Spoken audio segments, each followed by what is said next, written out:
Hello and welcome to the 80s-est, the podcast that uses your votes to determine the most totally 80s thing. Since Siskel and Ebert gave thumbs up and thumbs down to films in the 1980s. Well, in Cleveland, Ohio, I'm 80s film aficionado, Keith Marsteller.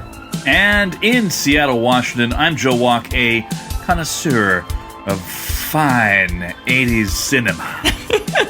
And folks, this season, we are at the movies. That's right. Oh, Man, we talked about it.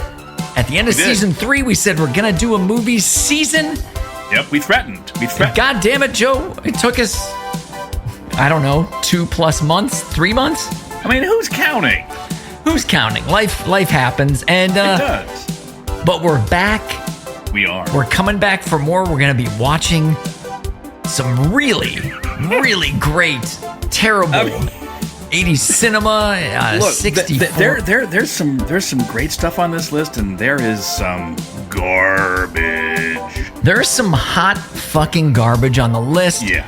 And here's why, Joe. I'm going to ask you, the creator of the 80s-est, to go over why it's not the best movies of the 80s. Right. It's the 80s-est movies. Can you talk about that concept and what we've done so far? Imagine a listener is jumping on today, newly minted. I can't imagine they would, but okay. First time, and they're like, hey, I thought this was about music. Well, tell them what's been happening. Well, here's the thing: that was the original idea. I'm showering one day, scrubbing my parts down, and Nether I had regions? this thought. Yeah, because you got to do that. And I had this thought. I'm like, hey, what if we try to figure out what song is the most 80s? If someone who had never lived through that decade, or they were from another planet, came down and said, hey, distill that decade for me down to one 3-minute pop song, what would we play them? Right. And with that in mind, we gathered together 64 at a time songs, and we had our audience vote on which was not the best, not their favorite, but the most 80s. Which one best represented the decade? Yeah. We did it 3 times. We did a season for 1980 through 84. We did 85 through 89. And then we did a legend season. And we found each time we were able to pluck from the pile. That's right. A super 80s song. Yeah, I was pretty happy with all of the season winners. Even if they went, a couple of them went my way, one of them kind of went a way I enjoyed, but not the way I was voting. Yes. So there was heartbreak. There was joy. There was the Jets. Crush on You. Right. That's right. There was Eddie Murphy. Oh my God, yeah. So we decided, as arbiters of all things 80s, that we would move on and try to find the 80s-est movie of the decade. And, well, we're going to do it in 2 parts like we did with audio, right? With music. Yeah, that seemed to be a good way to go about it. And again, going from 1980 through 84 and then 85 through 89. So we're doing the early 80s. We're calling it Real A, I guess. What? Because of movies. Because of movies. It's no longer a cassette tape, right? With sides. So now we're doing Real A. Yeah. And we're going to talk about how we did that. So in previous seasons, you and I chose the songs, right? We did. Because we felt like we knew best. And also, how would we get input from all these people that weren't even listening to the show yet? Right.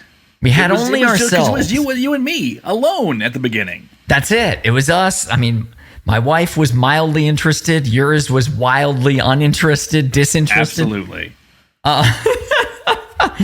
She was way cooler about her musical taste than we. That's the thing. She did not grow up in the rural area like we did, and she had access to, good music. That's right. So Right. So today's show is going to be all about revealing the 64 movies that made it from 1980 to 1984. Right. And this time we did get feedback. That's right. This time we had people rank their choices. We provided 115 movies to choose from. A lot of movies. We put out a request for comment to anyone who wanted to vote. And you could go out there and you could rank them. You could drag and drop movies and rank them from 1 to 64. Yep. But you only had to rank 10.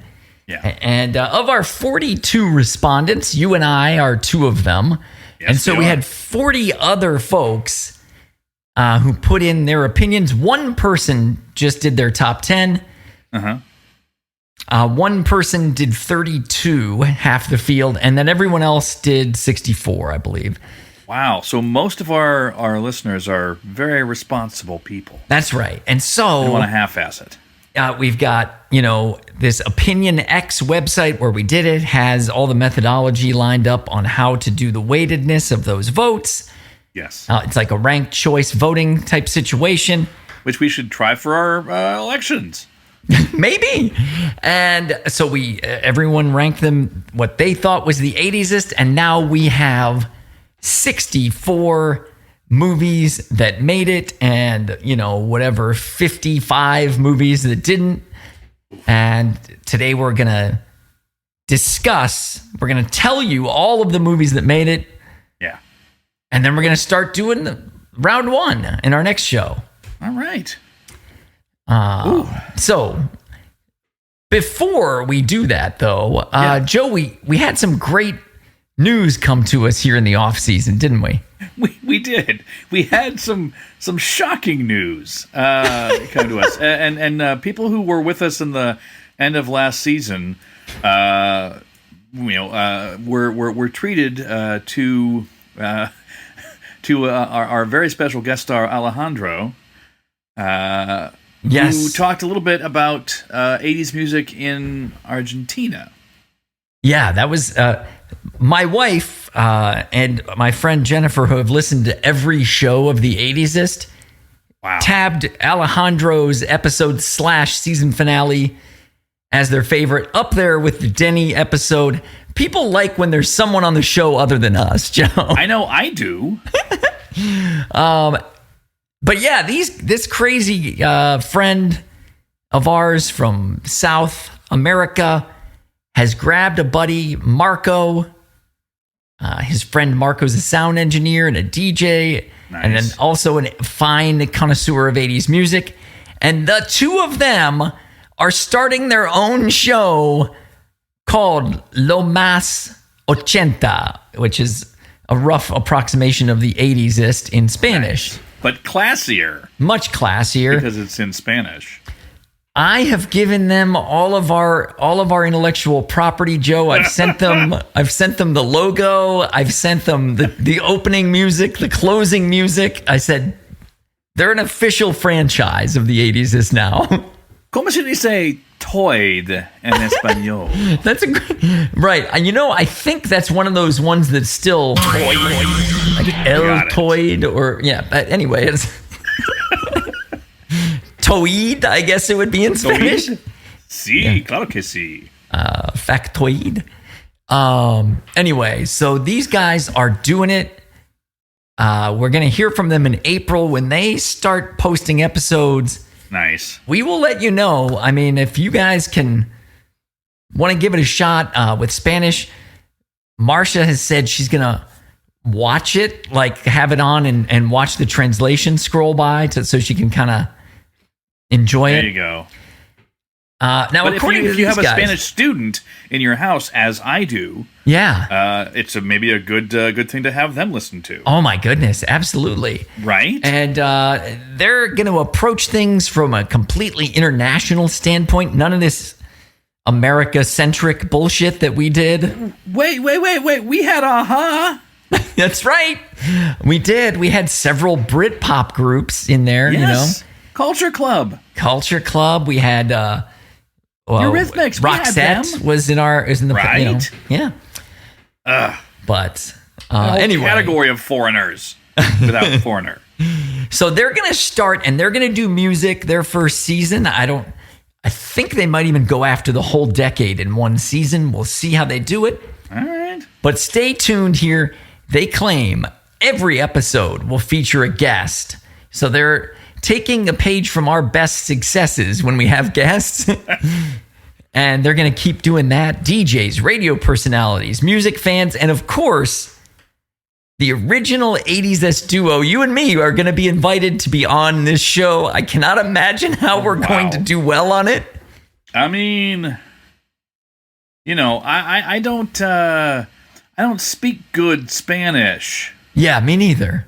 Mi español es muy, muy malo. Muy, muy malo. So, but I couldn't be happier about this. We love Alejandro. He's absolutely fantastic person, excellent guy. One of the greatest things I've gotten, other than getting to spend more time with you, one of the greatest things I've gotten from this podcast is getting back in consistent touch with Alejandro. So he's a good guy. He's so great. So anyway, there you go. We've got a spin-off in the franchise of the 80s-est.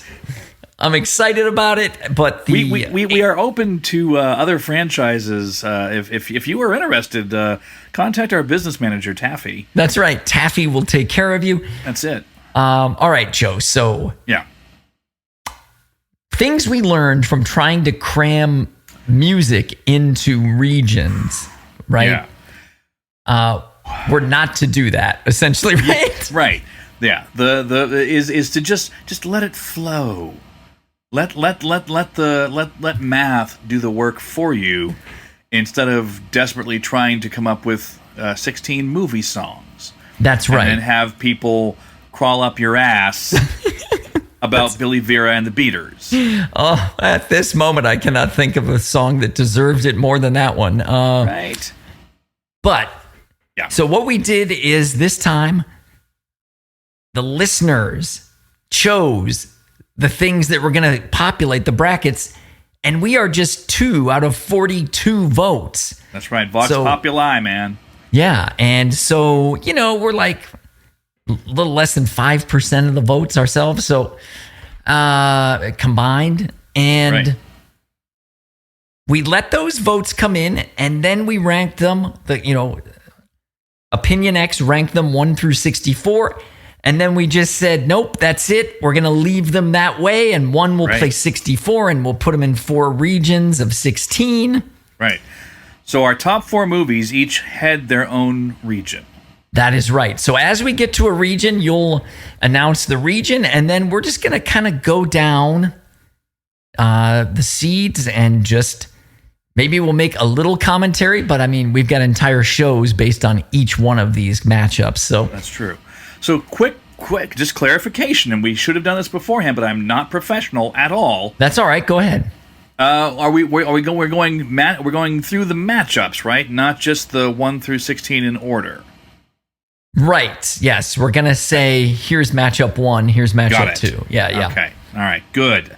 Yeah, that's what you get when we're off for 3 months and we don't discuss a thing before we hit record. That ruins the spontaneity of it. That's why people like us, is the spontaneity. I totally agree, man. I hope you had a great hiatus. Yeah. Was it good? I mean, it was a hiatus. It was okay. How are things with you? Yeah, things are really great. Yeah, we had a good hiatus all around. Time with family, time with friends.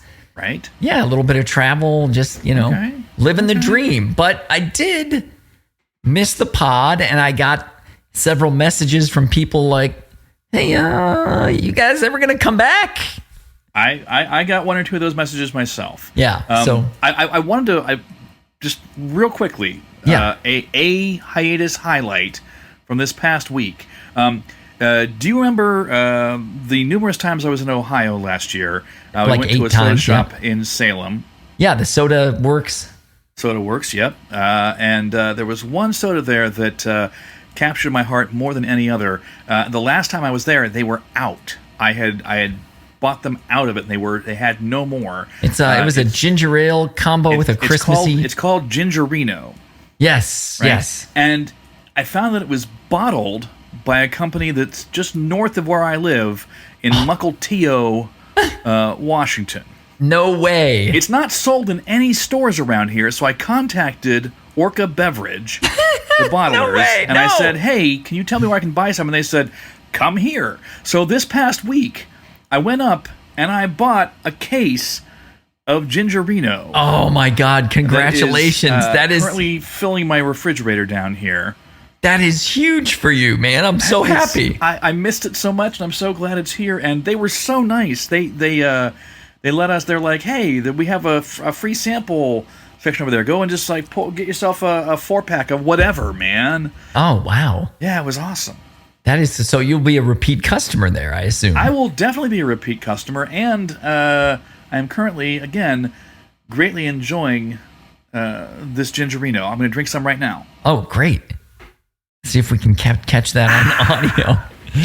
All so right. Good. Well, we've done it. You, the listeners, have spoken. If you've got a problem with these seatings, don't talk to us about it.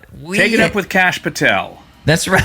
There you go. Here we go. If you can find him when he gets back from the Olympics. If you can find him, take it up with him. Yeah. So, Joe, we're going to start with Region 1, and I'm going to let you announce the name of the region is the 1 seed in that region. That's right. And in this case, Region 1 is the 16 Candles region because our number 1 overall seed is the John Hughes Classic 16 Candles. And next week, in our first head-to-head matchup, it will be going up against Mad Max 2, The Road Warrior. Oh. Yes. I mean, it's one of those cases where you have two movies that are like, Dante's Peak and Volcano, or they're basically twin movies, right? Yeah. I hear you. So similar. Yes. So your 116 is usually not a tight race, but there are some things about the 16 that bear discussion anyway. And so sometimes you have a Cinderella there. It might be. So that's your overall 1 against your overall 64. I'm going to keep reminding folks of how they shook out. But the next matchup in this region is going to be 8 seed Hot Dog ... There's ellipses in the title, Joe. Jesus Hot Christ. Dog the movie. Now, I don't know why a movie feels like it needs to say it's a movie, especially when it was never a television show or a play or anything like that. Because people might think that they're just going to the cinema for a hot dog. So, that's possible. Yeah. 8 seed Hot Dog the movie against 9 seed A Nightmare on Elm Street. So, it's going to be kind of one of these, the style and look of Hot Dog against the cultural relevance of Nightmare on Elm Street, I think. Yeah. This is your 32 and 33 overall. So this is the exact center of the bracket. That's right. This is the very middle. And so this, in theory, should be one of the tightest matches in the tournament. In theory. Yeah, in theory. Yeah. All right. Not quite so tight as our third matchup, where the number 5 seed is Blade Runner, the classic sci-fi. Yeah. Going up against just the most opposite you could think of, our 12 seed Amadeus. That's right. Which is kind of a ridiculous matchup. Was our 48th overall seed, and Blade Runner was number 17, just for those keeping track at home. The next, if you want to talk about opposites, we've got them, folks. Our 4 seed in this region, Tootsie, will be taking on our 13 seed Rocky 3. Ooh. And those two are 16th and 49th overall, respectively. We'll follow that up with another real odd couple here. Our number 24 seed overall, our 6th seed in this region, is Airplane. Awesome classic. The comedic classic. And that will be facing off against 11 seed, 41 seed overall, Streets of Fire. Oh my goodness. I don't know. I have no idea what Voter's going to do this season. It's going to be fun to find out. Yeah. Our next matchup is the 3 seed in this region. The Empire Strikes Back. You all know it from the Star Wars saga. Oh, is that what that is? Yes. Against, again, very similar movie, 14 seed Mr. Mom. I like to think Martin Mull was kind of the Darth Vader of that movie. There you go. And that's the 9 seed for Empire Strikes Back overall, and 56th in the field for Mr. Mom. So there you go. Yeah. Our penultimate matchup in this region is number 7 seed, The Big Chill, going up against 10 seed National Lampoon's Vacation. Big Chill being the number 25 overall, and Vacation being the number 40 overall. These shows are going to be ridiculous. God, we have a lot of movies to watch, man. That's why we do. I should have mentioned this early. Yeah. We are going to a once a week format for round 1. Yeah, and here's why is I can't do like 8 movies a week. Right. We can only squeeze in. We're rewatching them, whether we know them well or not. We're watching 2 movies every week. Yeah. And now, once we get to the second round and we're past all the background stuff and all the toys, right? Then we'll amp it back up. We'll cruise. But we're taking our time with this first round. We're taking our time with the first round. And all right, the final matchup in the 16 Candles region is a juggernaut, number 2 seed Footloose. Ooh. Against 15 seed, and I've got a soft spot for this one, 48 Hours. So it's the overall 8 Footloose against the overall 57 48 Hours, just making it into the tournament. Man. Wow. That is a wild bracket that you guys chose there. But you know what? I think it we maintain this throughout this kind of how do these two movies compare matchups in the rest of our regions as well. Yeah, if you were looking at this region and you just wanted to, obviously you got 16 Candles and Footloose. If you wanted to pick a dark horse out of the other 14 that you think could maybe pull off an upset, what comes to mind for you for being really 80s? I mean, I think Rocky 3. Yeah, Rocky 3 is super 80s. It sure is. Oh my God, the soundtrack alone. Yeah, yeah, and the fact that it was responsible for the increased celebrity of Mr. T. That's true. I would say don't ever count out the loyalty of Star Wars fans. I think Empire has a chance at a couple of upsets. Yeah. After it wins, probably in the first round, maybe. Yeah. But so those are a couple to look out for. All right. And of course, we're going to have a comment section for this one. I'd love to hear what you guys think in terms of dark horses in any of these regions. Right. All right, Joe, let's move on to our second region. What have you got for us? All right, well, our second region, named after our number 2 overall seed, it's the Fast Times region, because our number 1 seed in this region is Fast Times at Ridgemont High. Oh, my. And it will be facing off against our 63 seed overall, our 16th seed in this region, Friday the 13th. Oh, man. That's some real early 80s shit right there. Yeah, but yeah, that is a franchise that went through the whole decade. Day, man. Yeah, it's still alive, I think. Yeah. All right. This is maybe not as different of a matchup as that one. Not close, though, really.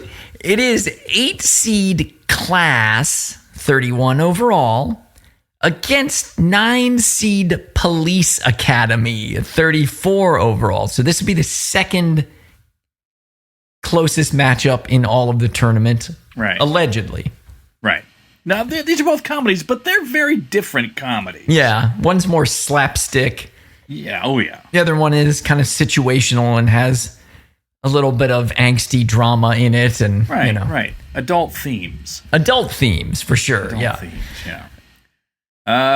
Our third matchup in the region is near and dear to my heart. This first one, our 5-seed in the region, 18-seed overall, is the Eddie Murphy classic Beverly Hills Cop. And Eddie Murphy and company will be taking on Jeff Bridges and Bruce Boxleitner from the Disney movie Tron. Our 12-seed in the region, our 47th seed overall. My goodness, I'm gonna have to watch Tron again. I have not seen it since the 80s, for sure. I have never seen Tron. Oh, shit. All right. Yeah. All right. The 4-seed in this region is Risky Business. Ooh. And that is our number 15 overall. Yep. It will be taking on what I think might be a little upstart, 13-seed, An American Werewolf in London. And that's our 50th overall. So it's those two numbers that you often mishear for each other, 15 and 50, face off. Thank you for pointing that out. I was confusing those. In case my enunciation was not on point, there it is. But yeah, the Tom Cruise classic, prostitution classic, Risky Business. I'm excited to see what happens with that one. Haven't seen that one in a long time. No, nor have I wanted to, but I'm gonna be forced to. All right, so then the next matchup in that region is our 6 versus our 11. Our 23rd seed overall, Purple Rain. Oh, my. The purple one going up against Kurt Russell and company as they face off against The Thing. Our 42 seed overall, 11 seed in this region. So Purple Rain versus The Thing. I love The Thing, but I don't know how it's going to survive Purple Rain in terms of 80s-ness. Yeah. Right. But we'll have to rewatch them and see what comes out of it. We shall. Okay, Joe, this is going to be the one right here. I don't know what year this came out. Maybe 82, maybe 83. 82, but I pride myself in never having seen 3-seed E.T., our overall 10 seed, and I will now have to break that streak. You will.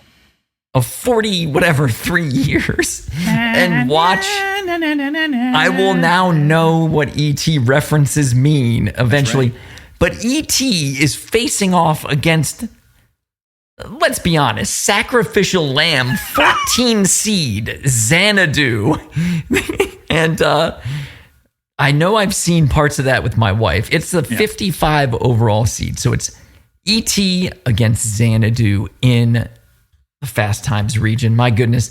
With still 2 matchups left to reveal. Go ahead, Joe. Well, the next matchup is our 7 seed versus our 10 seed.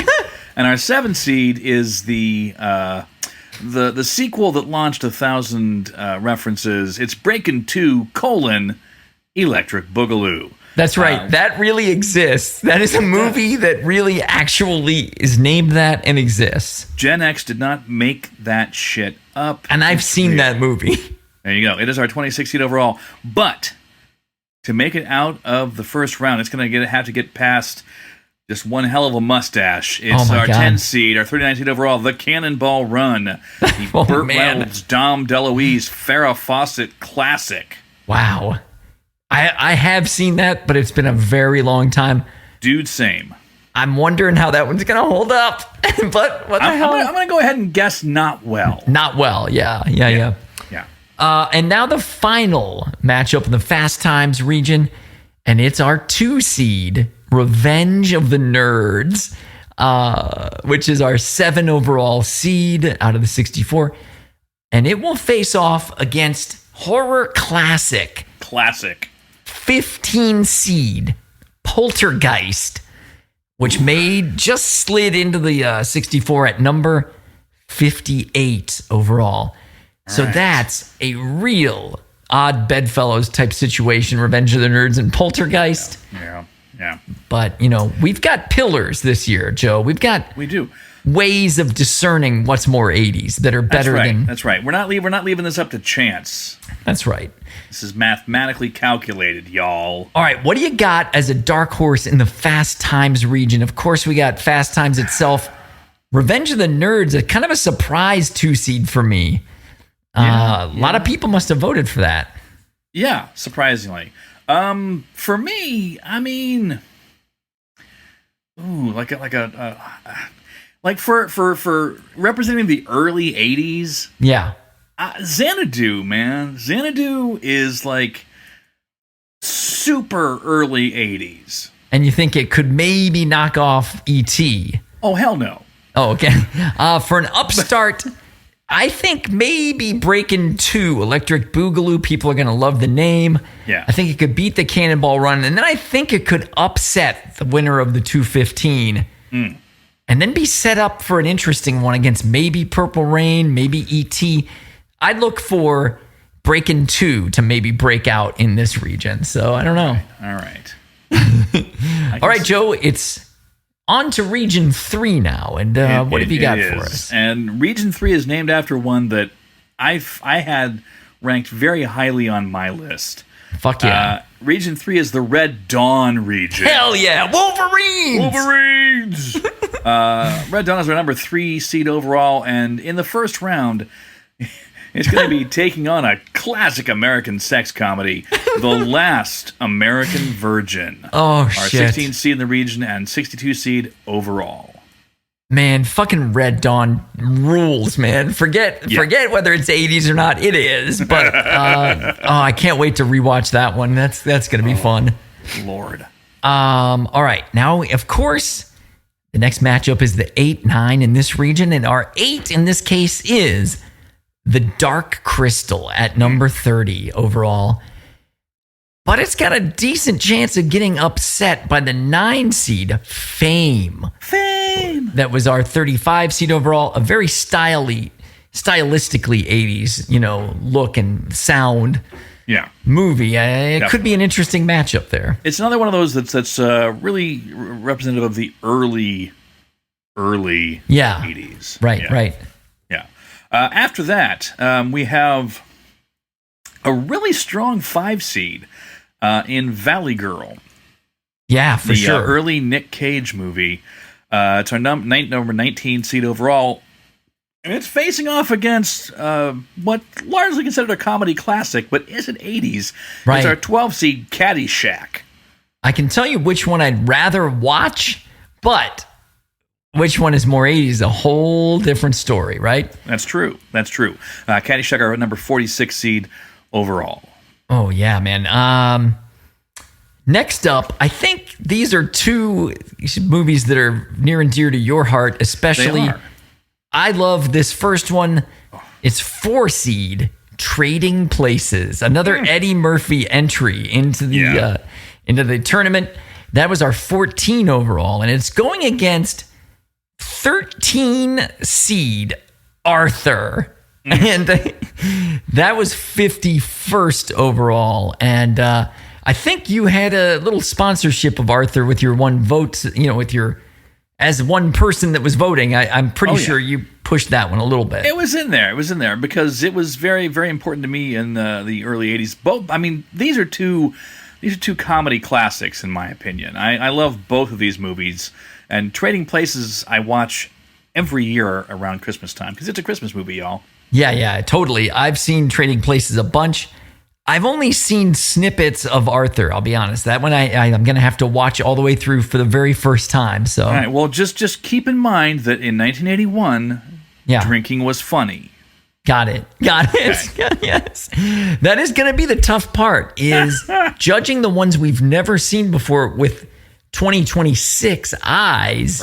Right. In old man bodies and brains. instead of seeing them originally as 11, 12-year-olds, Right. It's tough, man. Yeah, it is. So, yes, you got the next one. Oh, I apologize. Our number 6 seed against our number 11 seed brings us Stripes versus All the Right Moves. Stripes are our number 22 seed. It is, of course, the Bill Murray, Harold Ramis comedy classic, going up against a serious turn from Tom Cruise as a young athlete who has all the right moves. All the right moves, the titular moves. He has them. What moves are those? Is he popping and locking? I think it's like a spin move and a stiff arm and these kind of. It's football based. Yes. Okay. That makes more sense. Than our next matchup is our 3 seed and an absolute 80s classic, War Games, which was our 11th overall. Our listeners really voted heavily for War Games against, I think it might be a 1980 film, very early 80s. Yeah. 80, 81 somewhere. Yeah, 14 seed, The Blues Brothers. Classic film. Is it 80s enough to get past War Games? Blues Brothers was our 54th overall selection by you guys. There you have it. What if we changed one word and it was the Varsity Blues Brothers? Then don't want your life. Rest in peace too. Yeah. Next up, we have oh boy. We got our 7 seed Gremlins. Oh my! Taking on our 10 seed Porky's. Fucking Porky's made the field. Gremlins is our number 27 seed overall. Porky's is our number 38 seed overall. And again, just wildly different movies. I don't think in Gremlins you don't have one of the titular creatures sticking his member through a hole of any kind. Right. I hope not. If maybe in the director's cut, possibly. Maybe. Man. So we have got our final matchup in this region, in the Red Dawn region, is 2 seed behemoth 80s film, The Karate Kid, against 15 seed, more dramatic grown-up film, An Officer and a Gentleman. Karate Kid are 6 overall. Officer and a Gentleman, 59. So, there you go. Joe, that's Red Dawn region. What strikes you as maybe an upstart just looking at these matchups? One that could maybe upset the apple cart here. I mean, Caddyshack is near and dear to a lot of people's hearts. Yeah.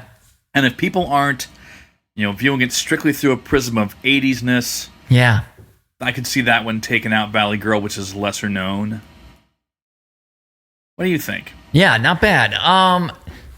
Though, man, I can see War Games isn't exactly a dark horse, but I can see it winning its way to the regional final. Against Red Dawn. So, okay. War Games. People love the old Matthew Broderick. That's and true.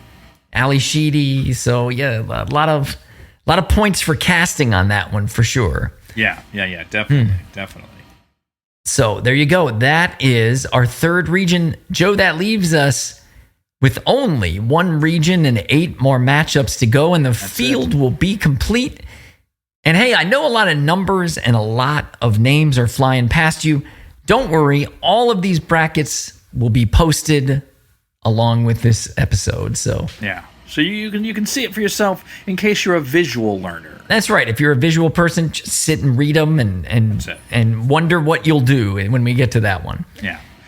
All right. Last region, Joe. Yeah, go ahead. Our 4th region is Region 4 is the Raiders region, and here's why. Because our number 1 seed, our number 4 seed overall, is the classic Raiders of the Lost Ark. Oh man. And it is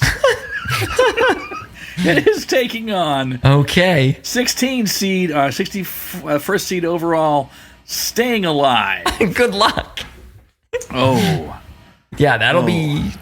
Hey, you guys picked it. The Saturday Night Fever sequel, Staying Alive. I have recently seen Staying Alive for the first time. Why? Late night. On a dare? It was on. I watched most of it, I want to say, and I was reading. Anyway, so let's say I half watched it, but I kind of know what happens now in it. So okay, you've seen the loincloth. Yeah, I've seen it all, man. Okay. This next one is kind of enigmatic, early 80s. You got to, pick and choose between two big superstars. It's 8 seed, 9 to 5, with 3, one superstar, Dolly Parton, and then actor titans, Lily Tomlin and Jane Fonda and Dabney Coleman. So it's quite a cast. A lot of people love that, the way those three work together in that one. But then you've got early Tom Hanks in 9 seed, Bachelor Party. And don't forget Adrian Zemed is in there. So how could I forget Zemed? Not to mention Tawny Katane. Tawny, right. Rest in peace. Now, I'm going to guess that one has aged real well. Oh, God. We should have an award for the movie that aged the worst.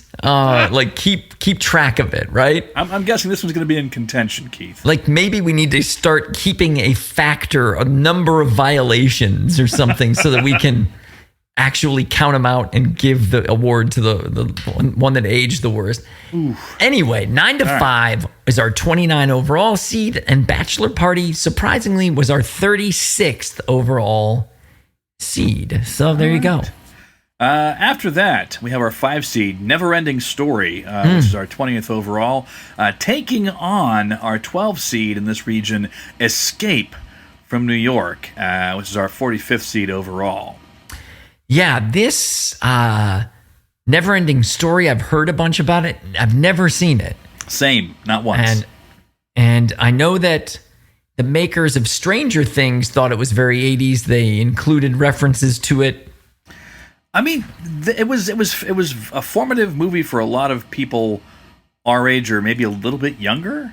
Yeah. It just missed me, I guess. Yeah, same. Escape from New York, though, I've seen several times. Snake Plissken, Kurt Russell, great, fun 80s kind of camp. Yeah, it's got Ernest Borgnine. What more do you want? Oh, shit. All right.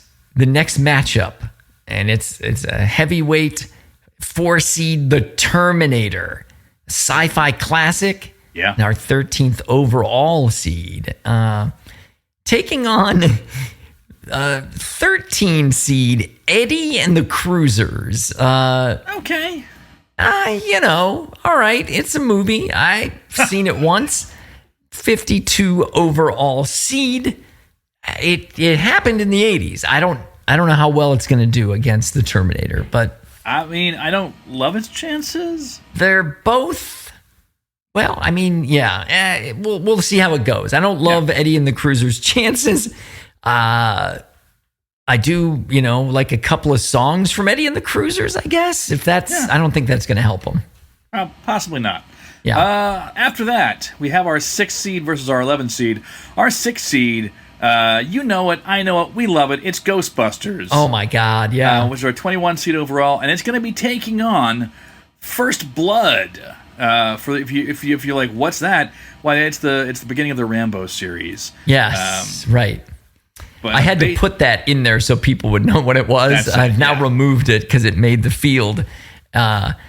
But yeah, cause the naming conventions in the Rambo series are all fucked up, Joe. Like entirely. It's First Blood, then it's Rambo First Blood Part 2. And then it's Rambo 3. Then it switches to Rambo 3, which should be Rambo 2 First Blood Part 3. Right. But it isn't. Then it's John Rambo. Right? There's a Rambo 4, and then it's John Rambo. Yeah. Okay, sorry, Rambo 4. I missed that important installation in the series. Anyway, yeah, we went with because of the time frame. I'm sure in the second, in real B, there will be more Rambo, I'm sure. Yeah. All the Rambo you can fucking handle. But Ghostbusters and First Blood are extremely 80s in very different ways. Right.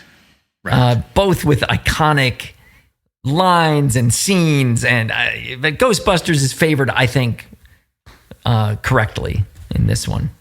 All right. Well, just 3 more to go. And our 3 seed is a cast. This might get the highest score for cast in the entire field. It's 3 seed The Outsiders, are 12 overall. Taking on the interesting Talking Heads concert film 14 seed Stop Making Sense, are 63 overall, or 53 overall, pardon me. A film I have never seen, Stop Making Sense, because, living in the middle of nowhere. Did you see it back then? Back then I did not. Yeah, so it'll be fun, though, because I like Talking Heads, so I'll be happy to see it. But yeah, that one's not going to be a slog. Unlike, some others on this movie. Speaking of slogs. Oh, shit. Yeah, that's going to be the one right there. We've got our 7 seed, which I voted for and I had ranked highly. Same. For reasons. It's our 7 seed. It's the Scott Baio classic, Zapped, which are 28 seed overall. And it's taking on another monosyllabic movie. It's our 10 seed, Splash, starring Tom Hanks, Daryl Hannah, and the late, great John Candy, which was our 37 seed overall. Yeah, wow. Well, Joe, we're down to our last 2 films and the last matchup in the Raiders region, and it is 2 seed. What a feeling. It's Flashdance, the 5 seed overall. Yeah. It's right here against the second movie from this series that made it 15 seed, Return of the Jedi. Our 60th overall.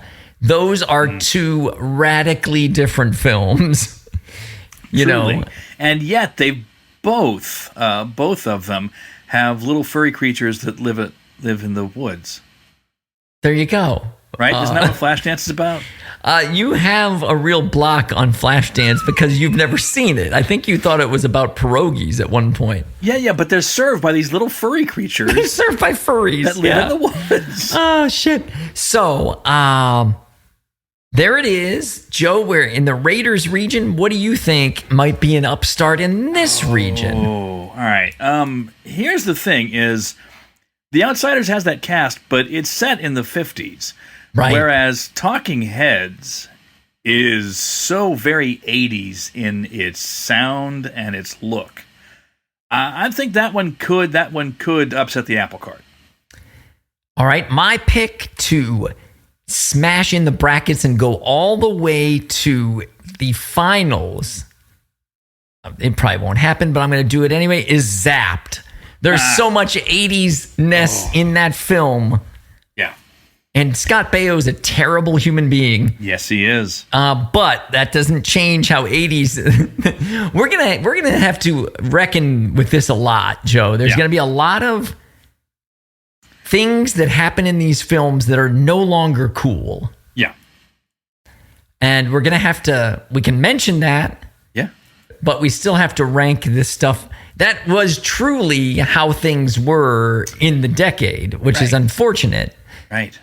So if we were to ding every film that is now would be canceled, we wouldn't have very many films left, probably. But there are cartoons like the original Tom and Jerry cartoons, or some Warner Brothers cartoons, absolutely, that they air only they put on the air only with a warning that there's some heinous racist shit in here.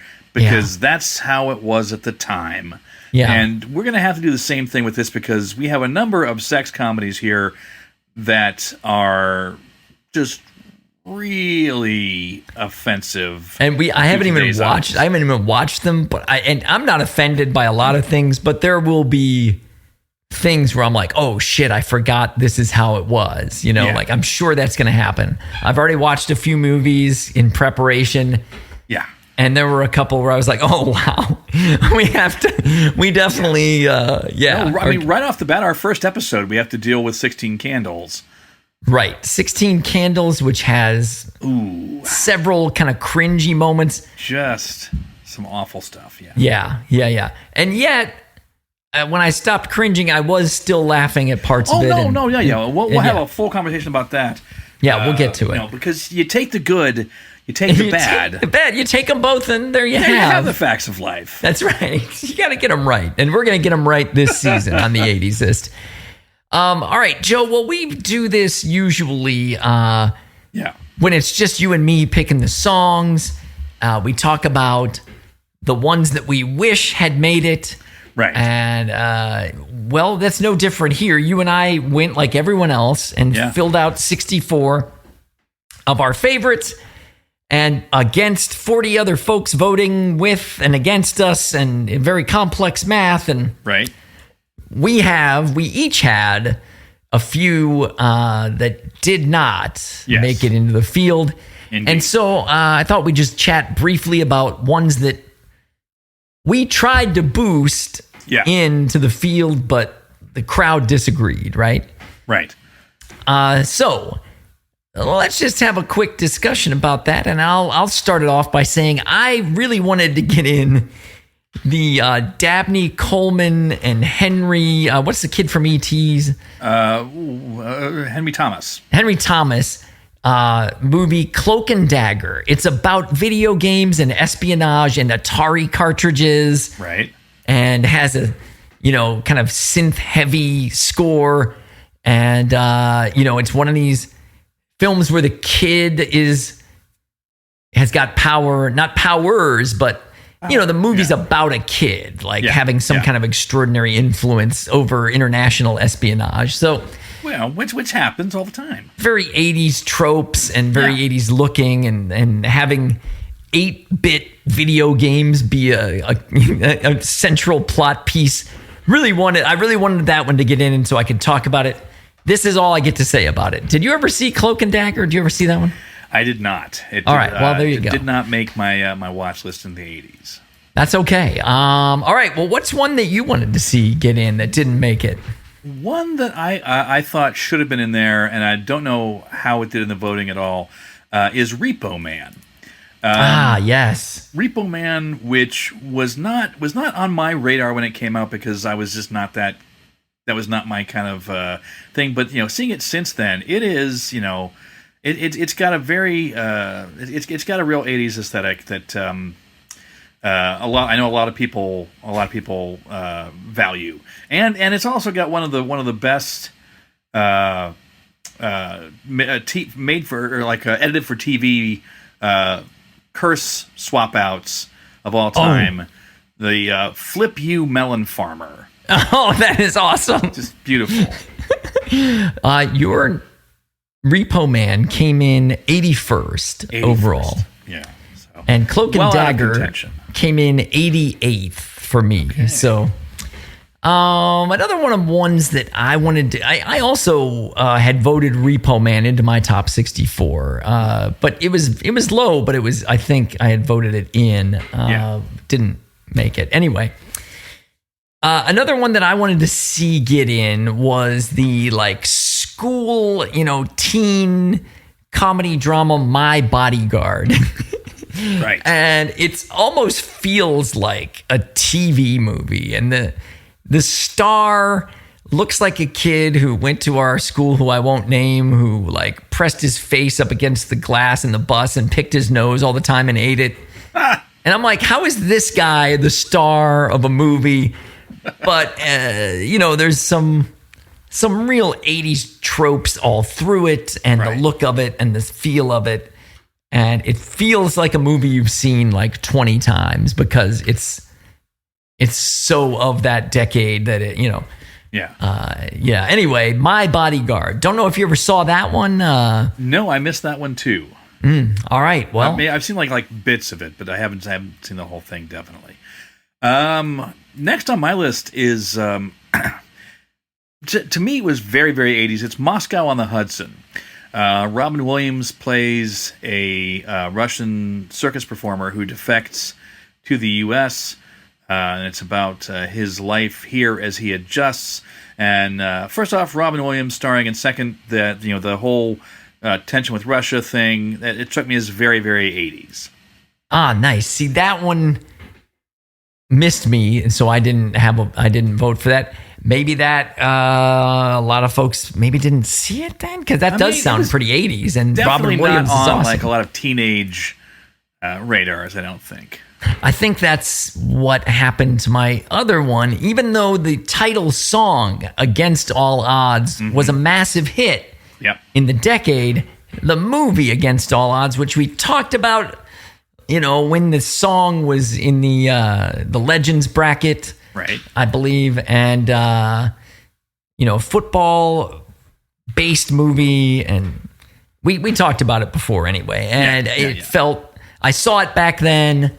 It had that vibe of football of the time. And then there was also intrigue and exploration and betrayal and romance. And your sister loved that movie. And so I thought I'd throw it on my list, and we'd get to talk about it more, and I'd force you to watch it. Oh, God. And so you could talk to your sister intelligently about it. Hi, Meg. Hi, Meg. But, yeah, it didn't. Against All Odds did not make it. It came in 72. Okay. Yeah. And Moscow on the Hudson, 71st, by the way. Oh, wow. Neck and neck. Wow. That's crazy. Yeah. Next up on my list is one of those with the uber 80s casts, and it's Taps. Oh, yeah. Taps, which had your Timothy Hutton, which had your Sean Penn, which had your Tom Cruise. Tom Cruise is in there, yeah. Yeah. A younger... Giancarlo Esposito was in that film. There you go. He wasn't famous in the 80s, but he was in the film. And we will get to see him briefly, I will point out, in Trading Places. Oh, excellent. I don't think I knew he was in that. That's awesome. Yeah, a little fun little bit. I also voted for Taps, and Taps came in 67th. Oh, so close. Just missing the field, yep. Oh, man. Well, for me, one of the last ones I'll mention is The Last Starfighter, which is just, if you've seen it, you know why it's super 80s. It's similar maybe to a couple of other movies you have seen in that era. But if you haven't seen it, I'm going to go ahead and recommend you watch the trailer or something, and you'll be like, oh, shit, I should have voted for that. It's pretty 80s, that one. It came in 84th, unfortunately, under Blue Thunder, another one that... Is that on your list, Blue Thunder? Blue Thunder is not on my list to talk about right now, but I definitely did vote for Blue Thunder. Yeah. All right, what else you got? I got what, you have The Last Starfighter, I have Battle Beyond the Stars. Oh, now... you told me about this one. This was one I was completely unaware of, had never even heard of. Yeah. But when you described it to me, it sounds so 80s. Tell the audience. Well, it's basically, and here's the thing is, I think I might have conflated Battle Beyond the Stars with The Last Starfighter. Battle Beyond the Stars is basically a Star Wars ripoff. It's got Richard Thomas.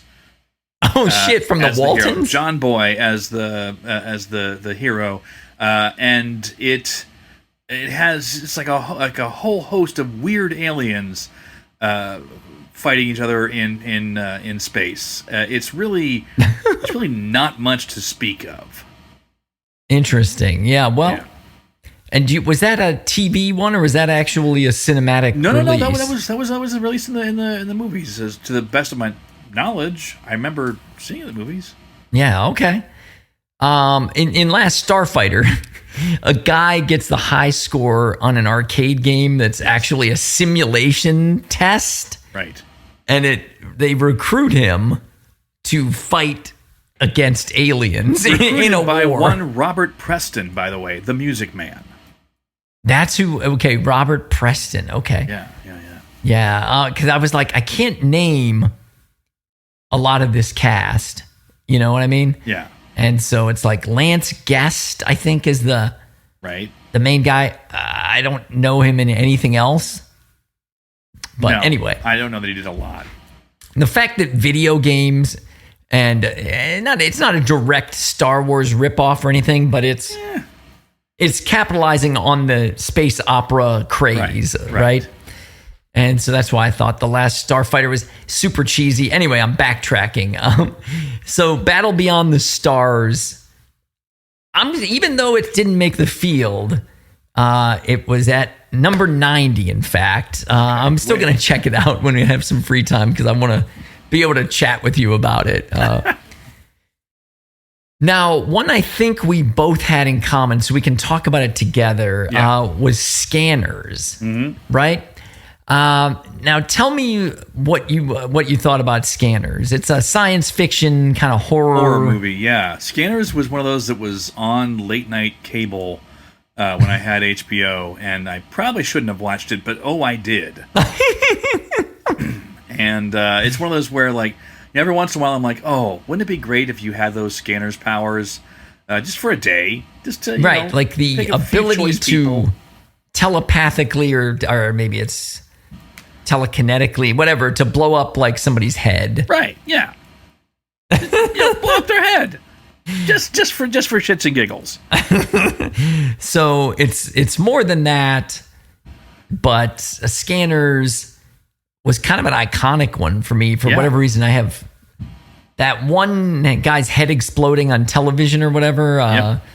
That moment just like stuck in my head, and definitely same. I think it's maybe more of a cult classic than it was. It was not like a big theatrical success. No, but people who liked it really liked it. Yeah, unfortunately, nobody doing our survey really liked it. It came in 93rd, so it might have just been you and me voting for it. I don't know. Probably was. Oh man, my last also ran is a gritty urban cop drama starring Sylvester Stallone. Oh shit! It's Nighthawks. Oh my god! Yes, very early 80s. It really in feel it's more like a late 70s kind of movie, but it's Sly Stallone as a New York City cop, and a lot of the action takes place at night. Yeah, because they're Nighthawks. That's right. They're not Dayhawks. Yeah, that one I watched when I was once on a Sylvester Stallone, trying to see everything he had done so I could make fun of it appropriately. But yeah, I've seen Nighthawks, but it was a long time ago. Same. And I wasn't watching it with an eye to how 80s it was, but right. I believe you that it was probably very good early 80s shit. Well, there you go. That is a list of ones we wished had made it. And coming up from 115, we had a few write-ins. One write-in that didn't make it was A Christmas Story. Which, I mean, it was a big part of a lot of people's 80s, but it's set in the 30s? 50s, 30s, whatever. It's a lot of folks up here have a soft spot for it because it's set in Cleveland, right? Yep. And there's we still have the house from the film. Like, can I do a Toyd real quickly? Oh, fuck yeah, dude! You never have to ask me. Okay. So they shot a sequel to that. What? It waffled between two titles. It was originally called My Summer Story. But then they changed it to It Runs in the Family, and then I think it was back to My Summer Story. It didn't get. It was released, I think, direct to video. Wow! Have you seen this? I'm in it. My senior year of college, a friend of mine. Hang on. A friend of You're mine. in it. All right, tell me. So a friend of mine was working for a casting agency in Cleveland, and they needed extras And so I went up and did a couple of days' work as an extra. I'm not actually. You can't see me. The little bit that I was in got cut. Like I was one of the bumpuses. You actually meet the bumpuses in this one. Are any of our other Kent theater folks in this? Do you all go together? My good friend and ex-roommate Mark Andreyko actually can be seen briefly as an usher. Nice. This is based on other stories in the Gene Shepard book, and God We Trust, All Others Pay Cash. And there's one scene set in a movie where there's kind of a riot, and Mark played an usher in the movie who gets kind of trampled all over and turned about. And he wasn't awesome. cut, but my bit was. Oh, damn. Yeah. Well, that is maybe the biggest toy ever dropped on the history of the show. Now that I'm going to try to go find. It's not worth it. It's not. I mean, it's Charles Grodin as the old man, and Mary Steenburgen in the Melinda Dillon part. Nice. So they did kind of, they had those two who are very good, but overall not a great movie. Well, there you go, folks. You heard it here. The bottom 10 are History of the World Part 1, The Evil Dead, The Great Muppet Caper, Terms of Endearment, Urban Cowboy, The Four Seasons. Oh, that one hurts. Yeah, Author, which I had never heard of, but you told me was a good one. DC Cab, which I believe I put out there. It's a Mr. T. Oh yeah, comedy with so many 80s tropes in it. Oh fuck. Anyway, Popeye, which I didn't realize was 80s. It was early 80s, yeah. Yeah, and rounding out the bottom 10, American Gigolo. Mm-hmm. So also super early in the 80s. Just real quickly, author. It's one of those where it's very specifically like early 80s New York, and it's Al Pacino in a comedy about a guy who has all of these kids from previous relationships that live with him. Okay, all right. Like and it's it made me want to live in a New York City townhouse.